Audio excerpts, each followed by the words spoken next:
नमस्कार, मी प्रीती.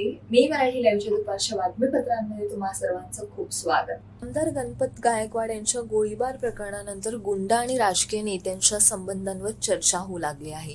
या प्रकरणास 2 दिवस झाले असताना खासदार श्रीकांत शिंदे यांच्या वाढदिवसाचा एक फोटो सोमवारी व्हायरल झाला.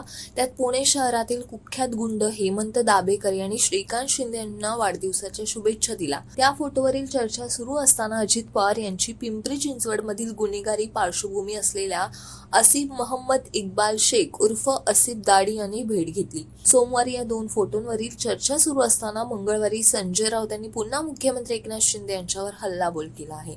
पुणे शहरातील गुंड निलेश घायवळ यांच्यासोबतचा फोटो ट्विट केला आहे. निलेश घायवळ यांच्या टोळीची कोथरूड परिसरात दहशत असून त्याच्यावर पोलीस रेकॉर्डवर 23 ते 24 गुन्हे दाखल झाले आहेत.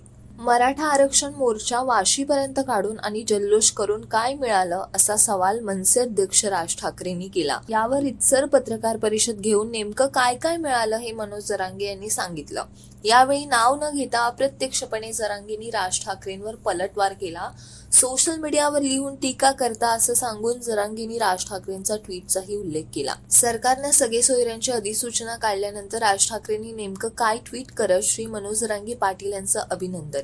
सरकारने तुमच्या सगळ्या मागण्या मान्य केल्या, आता फक्त आरक्षण मिळायचं बाकी आहे. ते कधी मिळणार हे पण एकदा मुख्यमंत्र्यांना विचारा. जरांगे पाटलांनी पत्रकार परिषदेत राज ठाकरेंनी सोशल मीडियावरून सवाल करणाऱ्या इतरांनाही काय काय मिळालं हे वाचून दाखवलंय. सुशासन हा आमच्या सरकारचा पाया आहे. सर्वसामान्यांपर्यंत शासन पोहोचवण्यासाठी सुशासन निर्देशांक सारखे उपक्रम महत्त्वाचे ठरणार आहेत. जिल्हा सुशासन निर्देशकांमुळे जिल्ह्यांमध्ये सर्वांगीण विकासासाठी स्पर्धात्मक वातावरण निर्माण होणार आहे. यातून राज्यातील सर्व जिल्ह्यांच्या समान विकासाला प्रोत्साहन मिळणार आहे. या निर्देशांकात प्रत्येक चांगली कामगिरी करून प्रशासन अधिक लोकाभिमुख करण्यासाठी प्रत्येक जिल्हा प्रशासनाने विशेष प्रयत्न करावेत, असं आवाहन मुख्यमंत्री एकनाथ शिंदे यांनी केलं.